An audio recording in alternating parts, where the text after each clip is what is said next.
Hey everyone. Hello. So, I'm telling a story about how I was mistaken for a neo-Nazi in New York City. So, if you look at me in my teenage and most of my college years, I had very long hair. The reason I did is because at a very early age, I looked at my father and my grandfather and their photos of being young men and said, oh, this is going to go away. You saw your future. I need to enjoy long hair while I have the ability to have it, and I did. I really liked having long hair, but as I was moving to New York City after, 5 years of college, so I was 23, the widow's peak had started to sharpen, and the hair had started to creep back towards the temples a little bit.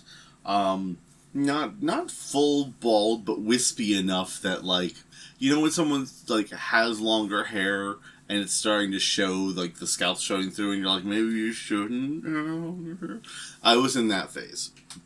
So, rather than do half measures, I switched right to shaving it all off. I went, hope I don't have a weird shaped head, bald. Because you had already seen what the Oracle had to say. Yes. I didn't want that ring around my head, and I didn't want, what was I going to do a crew cut? Just go full bald. So anyway, when I was living in New York City, I was living with my roommate who I had that I had from college, because he had grown up in New York City, so all his friends I was introduced to.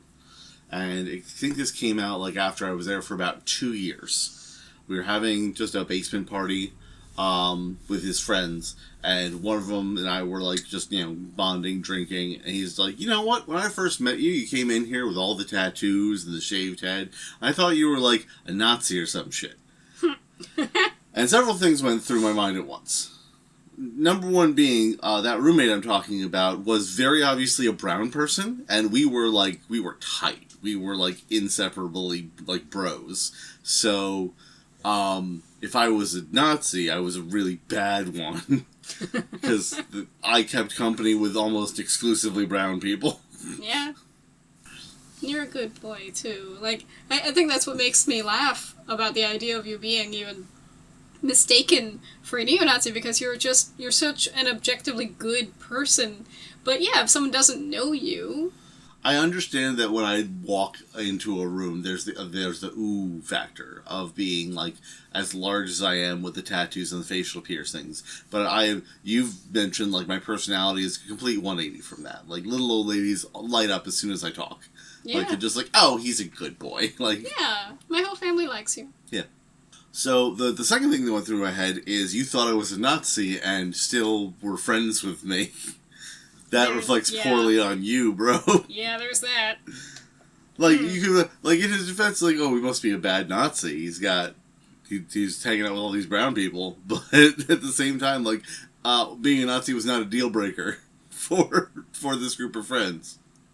So, I can probably reveal, where I lived in New York was Staten Island. Anyone who knows New York will no longer be surprised that people were willing to be friends with a Nazi. So, sorry, Staten Island, you gained a reputation. Oh, no. So, yeah, I am not and have never been a Nazi. I'm just tall and bald and covered in tattoos. Mm-hmm, mm-hmm. But, yeah, assumptions were made. Rock on. Rock on.